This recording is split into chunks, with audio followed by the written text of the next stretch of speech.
প্রথম থেকে পোশাক পাই নাই, ক্যাপ পাই নাই, জুতো পাই নাই, তারপরে শর্ট প্যান্ট পাই নাই, তারপরে ব্যাগ পাই নাই, চলে পাবো। এখন কি আমি হাঁটতে যাবো, না খেয়ে থাকবো?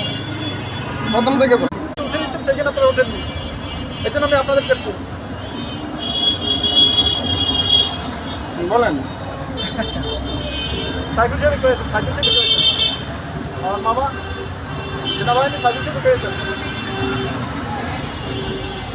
আপনার টাকা কোথায় আটকা পড়ে আছে?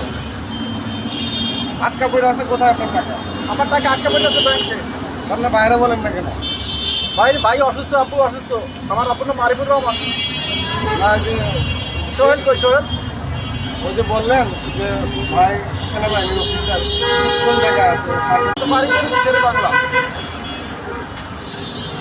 এখন কি চান আমাদের কাছে, কি চান? 1000 টাকা লাগবে স্যার আমার।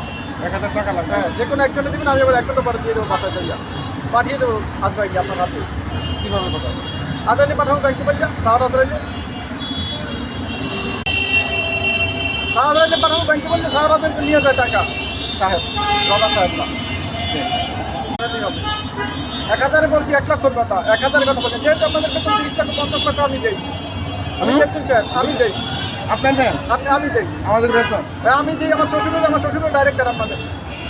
আমাদের বেতন আপনি দেন? হ্যাঁ, ও, আচ্ছা আচ্ছা। তাহলে এখন আবার 1000 টাকা কিসের জন্য নিতে চাচ্ছেন? 1 লাখ। আপনি তো রাজা সাহেব আপনি বলেন আর কত পারবো? ওখান থেকে কীভাবে আসছিলেন? মোহাম্মদপুর থেকে এখানে কীভাবে আসছেন? না, মোহাম্মদপুর থেকে না, আমার জন্ম স্যার জন্মটাই আচ্ছা, বড় হয়েছে বুবু বাড়িতে। এই যে ইট আছে না, জেডিটি আছে না, ওই পাশে একটা জেডি ছিল স্যার, ওই জেডির ঘুরাই বুবু বাড়ি। বিয়ে করতে পিছিয়ে আছে না ভাই, সুন্দরবন আছে ডাইরেক্টর। আগে রিঙ্কু ভাই ছিল সুন্দরবন। রিঙ্কু ভাই ছোটো ভাইকে চাকরি দিয়েছি আমি 3000 কোটি টাকা দিচ্ছি। 3000 কোটি টাকা ঘুষ 3000 কোটি আর টাকা বানাইছে, তাই ঘুষ খাবো না একটা? আল্লাহ খেতে বলেছেন একটা ঘুষ খাওয়া তো ভালো না। টাকা বানাইছে অজস্র, তা 3000 কোটি ঘুষ খাবো না? কম খাই কেনা খাইলে আবার ঠিক আছে, সারে কি করেন? খাইলে একটা খামো জানাইয়া যা যেন পেট ভরে। ঘুষ খাওয়া তো ভালো না। আপনার 3000 কোটি আর টাকা কোনোদিন কেন ঘুষ খাবো না আমি, আর কোনোদিন আমি ঘুষ খাবো না। এখন 1000 টাকা দিচ্ছেন, নাহলে কাজটা করাতে এখন তো দুটো লেগেছে।